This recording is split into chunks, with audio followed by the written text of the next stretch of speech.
Hello and welcome to the Card Combo Show with me, Chocobo, where we look at the weird and wonderful card combinations in the Final Fantasy TCG. This week I'm going to be looking at Lenne from Opus 2, Black Mage from Opus 5, Buccaboo from Opus 5, Gippal from Opus 12, and Cagnazzo from Opus 13. So first and foremost, Lenne. She is a 3CP 7k forward with the text, when Lenne forms a party with card name Yuna and attacks, you may search for one summon and cast it without paying the cost. If you do not cast it, put the summon into the break zone. If you cast a summon of cost 5 or more with this ability, put Lenne into the break zone. So she ultimately has the ability to cast any summon, which is really good, and it means that you can have a few options of just a complete board reset if you need it, or just be able to play a really powerful summon. But it does mean you have to sacrifice Lenne herself, and ultimately you do need her to attack no less in a party with Yuna to be able to get this to happen, but it's still quite a good ability, and party attacks are not as hard as they used to be. Anyway, so obviously, partying with Opus 12 Yuna would be fantastic, because when Yuna enters the field, if a forward you controlled from the party's turn, draw 2 cards. So obviously, if a Yuna previous had died, then you play this Yuna onto the field, you get 2 cards from it. Or a Yuna that previously party attacked with this Lenne, sorry. But when Yuna forms a party and attacks, choose one forward. It loses 4,000 power for each attacking forward until the end of the turn. So by these 2 party attacking, it means that one forward will lose 8,000 power, and then you can cast any summon through Lenne as well.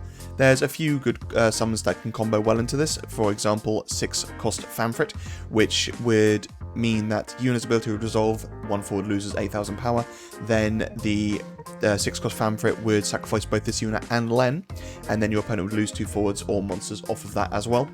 You could then play Regis on top of this to be able to bring back this Yuna and this Lenne, and this Yuna would bring you 2 cards to hand. So you haven't lost too much. The one thing to be aware of is the fact that obviously you've milled your deck 3 cards. Mid-Previa.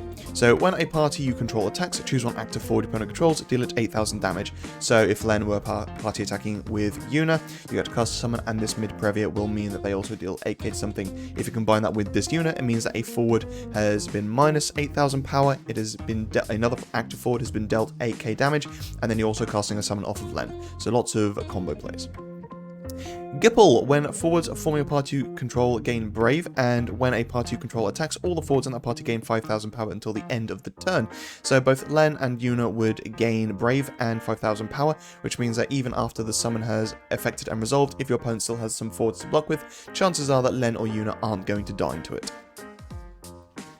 Andoria. When a party you control deals damage to your opponent, draw 1 card. So that would basically mean that Lenne can hopefully clear the way, you deal a point of damage to your opponent, and then you get a card back to hand. Now, again, this similar to the play I mentioned earlier with Yuna and Regis, it's another card out of your deck, and you've already taken a card out of your deck with Lenne, so that's 2 cards now gone, which, you know, for 1 turn is fine, but if this happens 4 turns in a row, which if that does happen, then you're doing pretty good, to be honest, but that is still if that happens 4 turns in a row, you got the summon and the Andoria draw every turn, that is 8 cards gone from your deck, and if your opponent's playing the long game and trying to mill you out, then it may work to their advantage.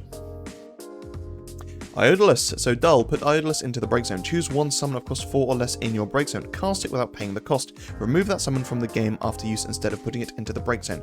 So obviously when Lenne casts a summon, she wants it to be of 4 CP or less, because that way she won't break to it. So if you do that, you could, for example, cast 4 cost Odin from Opus 1, which would break a forward of 4 or less, and that would then get put into the break zone. You could then combo that with Iodolus to cast that summon again and break another forward of 4 CP or less.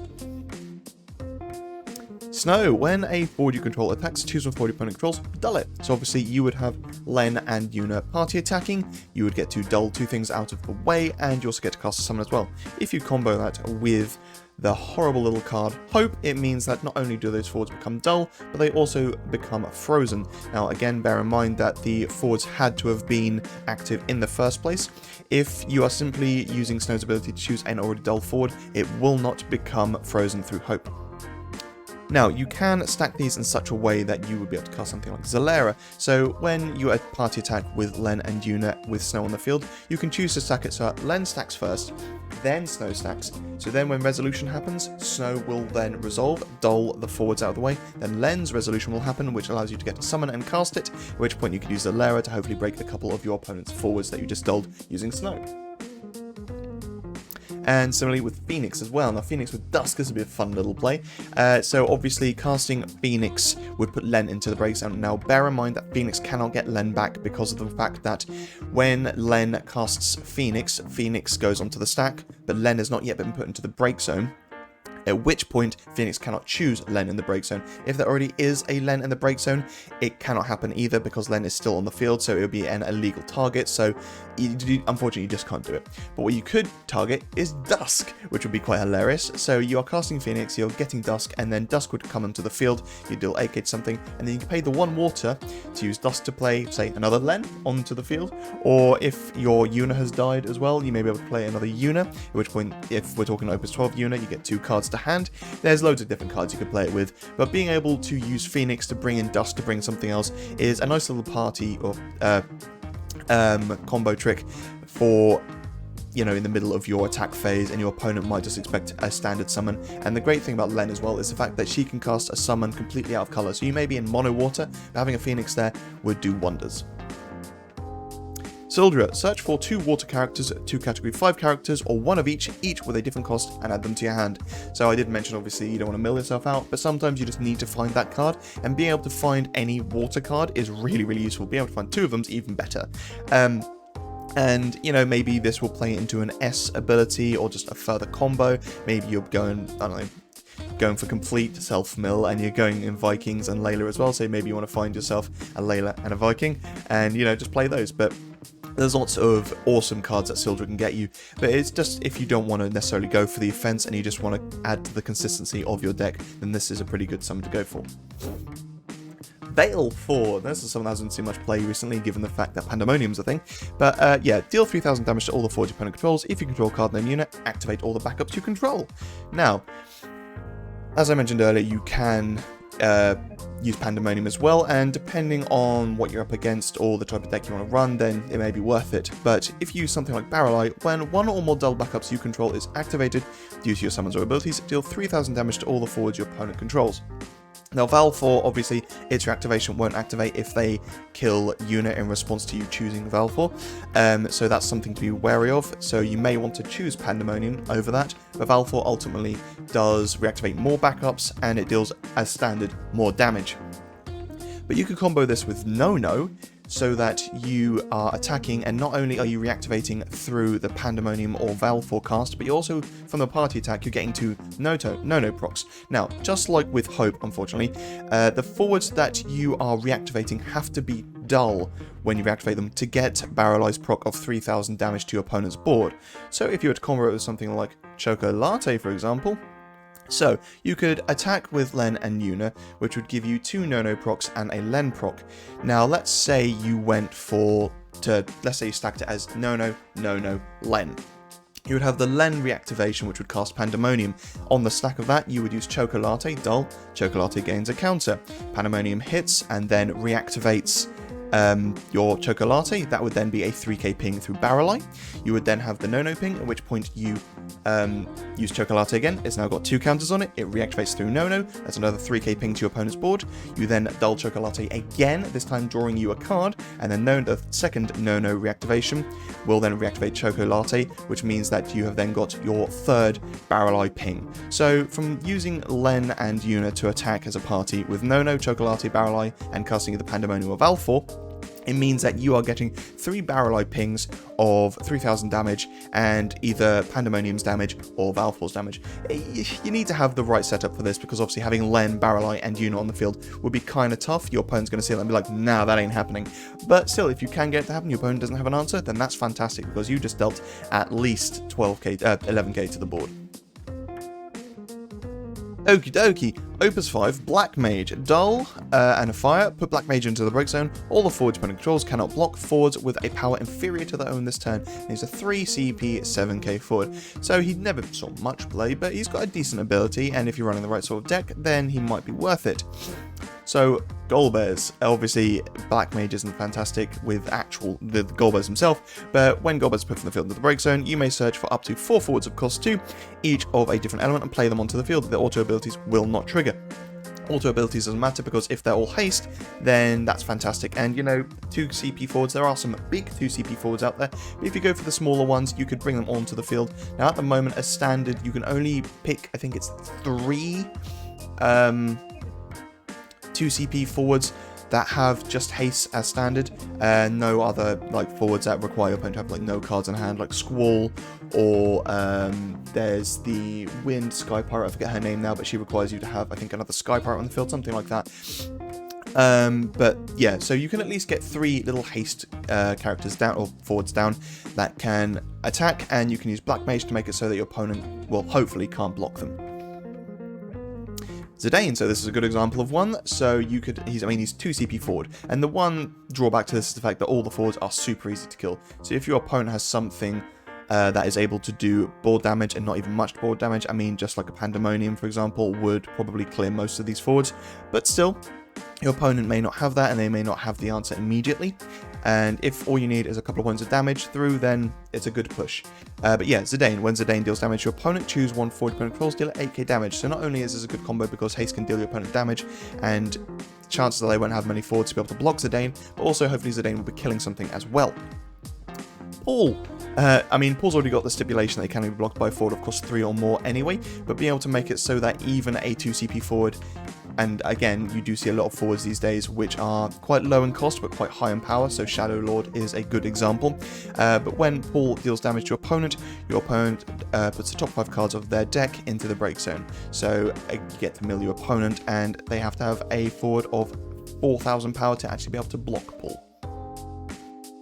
Ramza, so he's got this weird stipulation where as his power increases, he gains haste, then brave, then first strike, and you can pay a lightning to increase his power by 2,000. What's good about this though is that you can attack with Ramza after using Black Mage, and your opponent may only have a small forward to be able to block it, but their forward is 2,000 power, at which point, once they announce the block, you could then pay the lightning to then increase Ramza's power so that your Ramza will actually survive, and obviously he will have only gained haste, but you know, if he's already been able to attack a couple of times, that's fine. Or if your opponent has a 4k forward and you want to give him haste that turn, you can pay it once, he attacks, they block, and then you can pay it again to then make it so he becomes a 6k forward. Zidane. If you have 6 or more cards in your hand, Zidane cannot be blocked. So he, again, just like with Paul, he's got his own stipulation of being able to not be blocked, but again, he is also very small in power, so it'll be harder for your opponent to block. More to the point, he gets you 2 cards to hand if your opponent cannot block him. And using Black Mage, whilst it's not great because Black Mage does have to be put into the break zone, it means that Zidane gets you 2 more cards to hand. Again, self-mill, but it's just more consistency, which can hopefully win you the game. Palom! When Palom attacks, choose one forward opponent controls, deal at 2,000 damage. That's fine, but when Palom deals damage to your opponent, or when the forward damage by Palom from the field into the break zone during the same turn, you may put Palom into the break zone. If you do so, search one card and then Palom and play it onto the field. So, I mean, he's 1,000 power. Unless your opponent has a 1,000 power forward, they cannot block Palom. Slow down, shall we? But he is also like the easiest forward to break as well. You just a Pinello or Dancer on their backup line would be able to just get rid of him. But still, it means that Palom could deal your opponent damage, and then you search a Palom to bring onto the field, and hopefully deal 7k to a forward, or you know, there's lots of different Paloms now. Ninja, so this is good because obviously, say you've got a little 2k forward, and your opponent's got a 2k forward as well, so they can still block the attack. Using Black Mage and then using Ninja means that the little 2k forward can attack, and hopefully kill the only forward your opponent has that will be able to block it, and get opponent damage through. Okay, Buccaboo, a 2 CP monster, and he is a horrible little card. I very rarely play much Ice Discard, but when I do, I go ham, and this guy is one of them. Also, can we look at the design of this monster for a minute? I know Final Fantasy 13 went a bit weird with its monster designs, but what is this? It's like a donut with arms and legs, and what's with his hands? They're like weird spheres, and they're like filled with something. And he's got headphones on, what's he listening to? What's with the goggles? It's really weird monster design. Anyway, sorry. When a character of your opponent enters the field, put Buccaboo into the break zone. If you do so, your opponent discards 2 cards from his own hand. So it doesn't matter what they play. If they play a character onto the field, they discard 2 cards. Now obviously if they have no cards on hand, it's not exactly great, but if you play this fairly early on, your opponent's got 4 or 5 cards on hand, then they're like, ah, that sucks.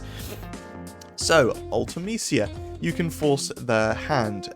So you play Ultimecia, you get to reveal a card, they get to reveal a card, and they may play it onto the field. Yeah, each player who revealed a character may play it onto the field. So they don't have to, and they may look at the card and be like, I don't want to play this onto the field because I'm actually going to be losing 2 cards to it. So it's a great way to be able to play just anything onto your field, whilst your opponent's like, I don't want to. Now, you do have to be careful, obviously, because if it's something like a Yasmat, which is a 9 CP forward, they'll be like, yeah, I'm discarding 2 cards for Yasmat. That's like him being a 4 CP forward. That's fantastic. So you do need to be careful with that. So kind of judge it, seeing what your opponent's deck is.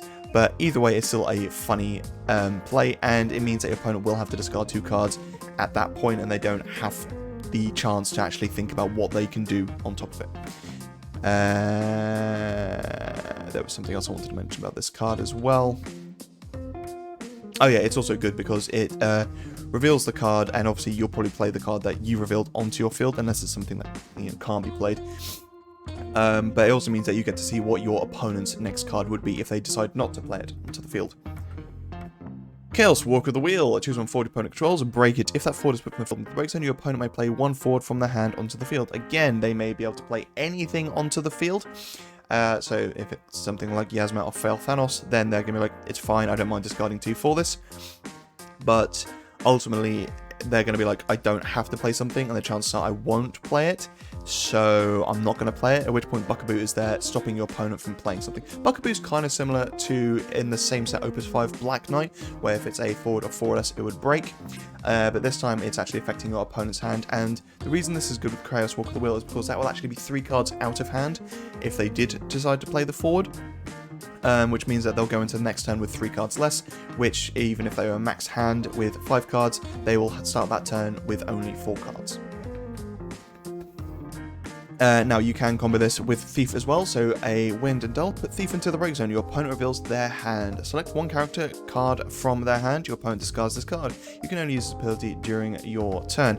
So it means that you can Chaos Walker and they'll be like, I'm going to play this card. But before they get a chance to play a card, use Thief to then look at their hand and be like, you can't play that card, I'm getting rid of that Yasmat, I'm getting rid of that Fel Thanos and put it into the break zone. And I say Thief over something like Kate Sith, because Kate Sith obviously gets them to draw a card, so they may get something even better to hand. And unlike Zidane as well, because Zidane is a character which your opponent can react to if they wanted to, say, cast a summon if they're going to lose the cards when they play something out of their hand.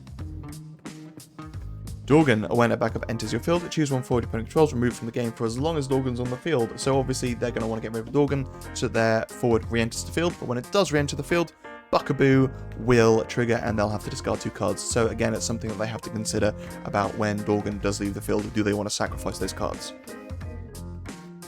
Barrel Eye. So when your opponent discards 1 or more cards from their hand due to your summons or abilities, choose one character, Dull and Freezer. So not only is your opponent going to have to deal with the fact that when they play something, they're going to have to discard 2 cards, it also means you get to Dull and Freeze something.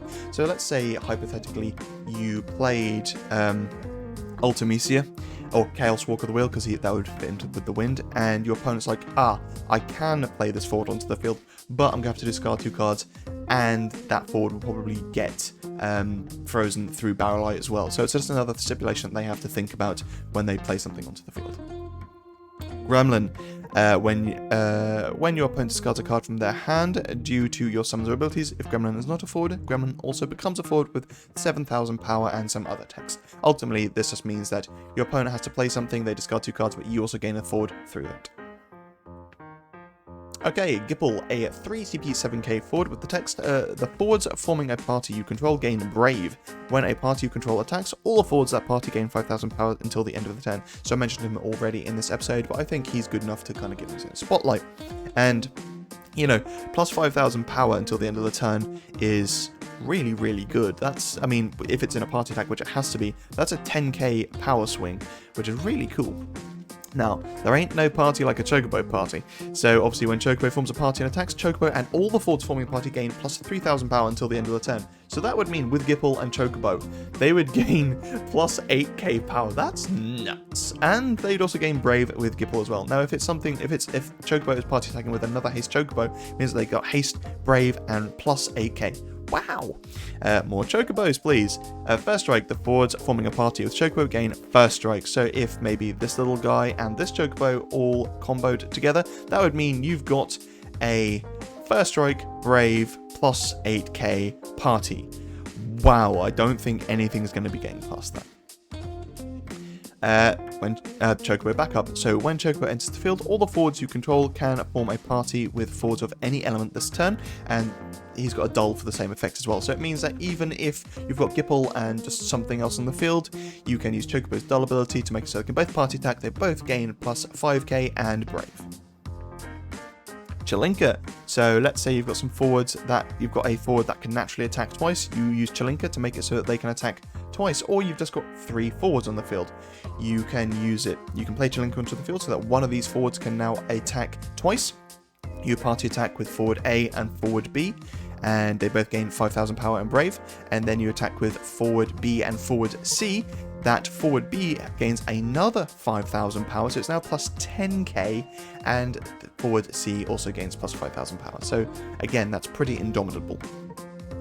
Rosa, so similar to Chilinka, if a forward you control is dealt damage, reduce damage by 1,000 instead, which is nice because that means that effectively Gippal and Rosa together give you in a party attack a 6k swing, but when Rosa forms a party and attacks, activate Rosa